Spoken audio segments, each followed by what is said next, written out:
23-24 9ನೇ ತರಗತಿ ತೃತೀಯ ಭಾಷೆ ಹಿಂದಿಯಲ್ಲಿ ಇಂದು ಕಲಿಕಾ ಫಲ 6ಕ್ಕೆ ಸಂಬಂಧಪಟ್ಟಂತೆ ಉತ್ತರಗಳನ್ನು ನೋಡೋಣ. ನಮ್ಮ ಯೂಟ್ಯೂಬ್ ಚಾನಲ್ನಲ್ಲಿ 9ನೇ ತರಗತಿಯವರಿಗಾಗಿ ಕನ್ನಡ, ವಿಜ್ಞಾನ, ಸಮಾಜ ವಿಜ್ಞಾನ ಮತ್ತು ಹಿಂದಿ ಈ 4 ವಿಷಯದಲ್ಲಿ ಕೂಡ ನಿಮ್ಮ ವಿದ್ಯಾರ್ಥಿ ಚಟುವಟಿಕೆ ಪುಸ್ತಕದ ಉತ್ತರಗಳಿದ್ದಾವೆ. ವಿಡಿಯೋದ ಡಿಸ್ಕ್ರಿಪ್ಷನ್ ಬಾಕ್ಸ್ನಲ್ಲಿ ನಾನು ನಿಮಗೆ ಪ್ಲೇಲಿಸ್ಟ್ ಲಿಂಕನ್ನು ಸಜೆಸ್ಟ್ ಮಾಡ್ತೀನಿ. ಆಲ್ರೆಡಿ ಇದಾವೆ, ಅವುಗಳನ್ನು ನೋಡಿ ನಮಗೆ ಸಪೋರ್ಟ್ ಮಾಡಿ ಅಂತ ಹೇಳ್ತಾ ಶುರು ಮಾಡೋಣ. ಕಲಿಕಾ ಫಲ 6ರ ಪ್ರಶ್ನೆ ಮತ್ತು उत्तरಗಳನ್ನು. सीखने का प्रतिफल 6.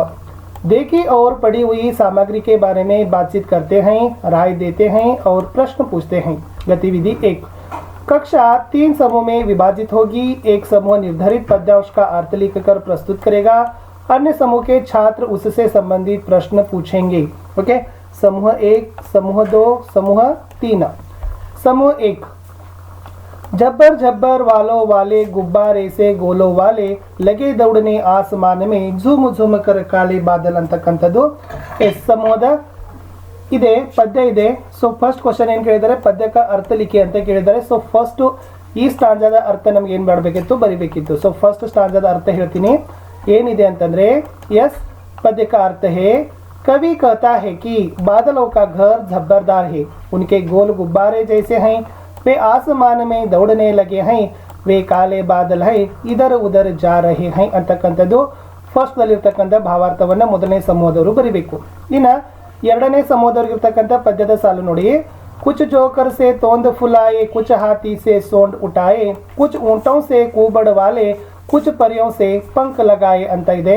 ಸೊ ಪ್ರಶ್ನೆ ಏನು ಕೊಟ್ಟಿದ್ದಾರೆ, ಸಮೂಹದ ಪದ್ಯಕ ಅರ್ಥ ಲಿಖಿ. ಸೊ ಎರಡನೇ ಸಮೂಹದವರು ಅಂದ್ರೆ ಈ ಪ್ಯಾರಾಗ್ರಾಫ್ ಅರ್ಥ ಏನಿದೆ ಅಂತಂದ್ರೆ, इस पद्य भाग में कवि कहता है कि कुछ बादल जोकर जैसा पेट फुलाए हैं और कुछ हाथी से सूंड उठाए हैं, कुछ बादलों के ऊंट जैसे ಕೂಬड़ हैं और कुछ के परियों जैसे पंख हैं ಅಂತಕ್ಕಂಥದ್ದು ಅರ್ಥ ಎರಡನೇ ಸಮೂಹದವರು ಬರಿಬೇಕು. ಇನ್ನು ಮೂರನೇ ಸಮೂಹದವ್ರಿಗಾಗಿರ್ತಕ್ಕಂಥ ಪದ್ಯದ ಸಾಲುಗಳಿದ್ದಾವೆ. कुछ तो लगते हैं तूफानी, कुछ रह रह करते शैतानी, कुछ अपने शैली से चुपके झर झर झर बरसाते पानी ಅಂತ ಇದೆ. ಸೊ ನಿಮಗೂ ಕೂಡ ಪ್ರಶ್ನೆ ಇದೆ, ಪದ್ಯಕ ಅರ್ಥ ಲಿಖಿಯೇ ಮೂರನೇ ಸಮೂಹದವರು. ಎಸ್ ಏನು ಬರಿಬೇಕಾಗಿತ್ತು, कवि कहता है कि बादल कभी किसी को कुछ नहीं सुनते, बस आपस में टकराकर गर्जन करते रहते हैं, जिसे सुनकर ऐसा लगता है कि जैसे वह ढोल बजा रहे हैं. यह बादल कभी छत पर दिख जाते हैं, फिर उड़ जाते हैं, कभी कभी जिद पर अड़ जाते हैं और इतना पानी बरसते हैं कि सभी नदी नालों में बाढ़ आ जाती है ಅಂತಕ್ಕಂಥದ್ದು ಬರಿಬೇಕು. ಇಲ್ಲಿ ಮುಂದೆ ಇದೆ, ಉಪಯುಕ್ತ ಪದ್ಯಾಂಶ से संबंधित ಪ್ರಶ್ನೆ ಲಿಖಿಯೇ. ಆ ಮೂರು ಪ್ಯಾರಾಗ್ರಾಫ್ಗೆ ಸಂಬಂಧಪಟ್ಟಂತೆ ಪ್ರಶ್ನೆಯನ್ನು ಬರಲಿಕ್ಕೆ ಕೇಳಿದ್ದಾರೆ. ಸೊ ಪ್ರಶ್ನೆ ಹೀಗಿತ್ತು, बादलों के बाल कैसे हैं, बादलों कहाँ दौड़ने लगे हैं, बादल के रंग कैसे हैं, कवि बादल को किस किस तरह दिखाई दे रहे हैं, कवि को बादल किस किस तरह दिखाई दे रहे हैं, बादल के गाल कैसे हैं ಅಂತಕ್ಕಂಥದ್ದನ್ನು ಕೂಡ ನೀವು ಏನು ಮಾಡಬಹುದು, ಪ್ರಶ್ನೆಗಳನ್ನು ಬರೀಬಹುದು. ಇಷ್ಟು ಚಟುವಟಿಕೆ 1 ಇತ್ತು. ಇನ್ನು ಗತಿವಿಧಿ 2 ಕೇಳಿದರೆ ಚಟುವಟಿಕೆ 2, इन चित्रों पर अपने मित्र के साथ चर्चा कीजिए और संबंधित कहानी लिखिए. ಚಿತ್ರ ಕೊಟ್ಟಿದ್ದಾರೆ. ಈ ಚಿತ್ರಕ್ಕೆ ಅನುಗುಣವಾಗಿ ಒಂದು ಕಥೆಯನ್ನು ಬರೀಬೇಕಾಗಿತ್ತು. ಸೊ ಚಿತ್ರ ನೋಡಿದ್ದೀರಾ ಅನ್ಕೊಂಡಿದ್ದೀನಿ. ಸೊ ಕಥೆ ನೋಡುವ. ಎಸ್, एक गांव का नाम था तराजू. उस गांव के लोग बहुत आपस में लड़ते थे. इसका कारण था कि कूड़ा कचरा डालने के वजह. गांव की महिलाएं कचरा डालने में हमेशा रोज लड़ते थे. इस लड़ाई को दूर करने के लिए गांव के लोग अपने सरपंच के साथ बातचीत की. अंत में भी अपने पंचायती की सहायता से एक कूड़ा कचरा डालने के लिए गाड़ी, और इस गाड़ी के कारण लोग अपना अपना घर का कूड़ा कचरा उसे गाड़ी में डालने लगे और गांव इससे आदर्श हुआ और लड़ाई भी कम हुई. गांव भी साफ सुथरा के लिए आदर्श माना गया ಅಂತಕ್ಕಂಥದ್ದು ಏನು ಮಾಡಬೇಕಿತ್ತು, ಬರಿಬೇಕಾಗಿತ್ತು. ಓಕೆನಾ. ಇಷ್ಟು ಮೊದಲ ಅಂದರೆ ಏನಿದೆ ಅಂತಂದರೆ, ಇಲ್ಲಿ ಒಂದು ಪಂಚಾಯಿತಿ ಇದೆ. ಓಕೆ, ಇಲ್ಲಿ ಕಸದ ಡಬ್ಬಿಗಳಿದ್ದಾವೆ, ಮಹಿಳೆಯರಿದ್ದಾರೆ. ಸೊ ಸುತ್ತಲೂ ಎಲ್ಲ ಊರಿದೆ ಅಂತ ತಿಳ್ಕೊಡ್ರಿ. ಇದರ ಆಧಾರದ ಮೇಲೆ ಕತೆ ಬರಿಬೇಕಿತ್ತು.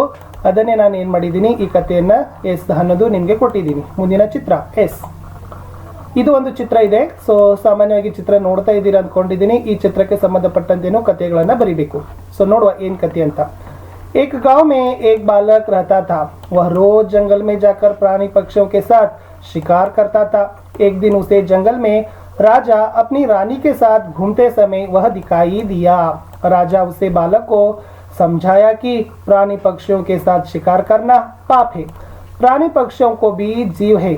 आप यह समझ लीजिए कि सकल प्राणी पक्षियों में जीव है। आप शिकार करना छोड़िए और सच्चा आदमी मानव बनकर रहे। बालक यह समझ लिया और वह ಶಿಕಾರ करना छोड़ दिया। ಸೊ ಇದನ್ನು ಕೂಡ ತಾವೇನು ಮಾಡಬಹುದಾಗಿತ್ತು, ಬರೀಬಹುದಿತ್ತು। ಸೊ ಮುಂದೆ ಇತ್ತು ಲಾಸ್ಟ್ ದಲ್ಲಿ ಇರತಕ್ಕಂತದ್ದು ಗತಿವಿಧಿ 3 ಚಟುವಟಿಕೆ 3 निम्नलिखित गद्यांश पढ़कर उससे संबंधित प्रश्न लिखिए। ಸೊ ಇಲ್ಲಿ ಏನು ಮಾಡಿದಾರಪ್ಪ ಅಂದ್ರೆ ಒಂದು ಏನಿದೆ ಗದ್ಯಾಂಶ ಇದೆ। ಸೊ ಒಟ್ಟಾರೆಯಾದ ಗದ್ಯಾಂಶಗಳನ್ನು ಓದಿಕೊಂಡು ನೀವು ಏನು ಮಾಡಬೇಕಾಗಿತ್ತು, ಪ್ರಶ್ನೆಗಳನ್ನು रचನೆಗಳನ್ನು ಮಾಡಬೇಕಾಗಿತ್ತು। हिंदी दिवस प्रत्येक वर्ष 14 सितंबर को मनाया जाता है। 14 सितंबर 1939 को संविधान सभा ने यह निर्णय लिया कि हिंदी सरकार की आधिकारिक भाषा होगी। भारत में अधिकतर क्षेत्रों में ज़्यादातर हिंदी भाषा बोली जाती थी, इसलिए हिंदी को राजभाषा बनाने का निर्णय लिया और इसी निर्णय के महत्व को प्रतिपादित करने तथा प्रत्येक क्षेत्र में प्रसारित करने के लिए वह 1953 से यानी 1953 से पूरे भारत में 14 सितंबर को प्रतिवर्ष हिंदी दिवस के रूप में मनाया जाता है।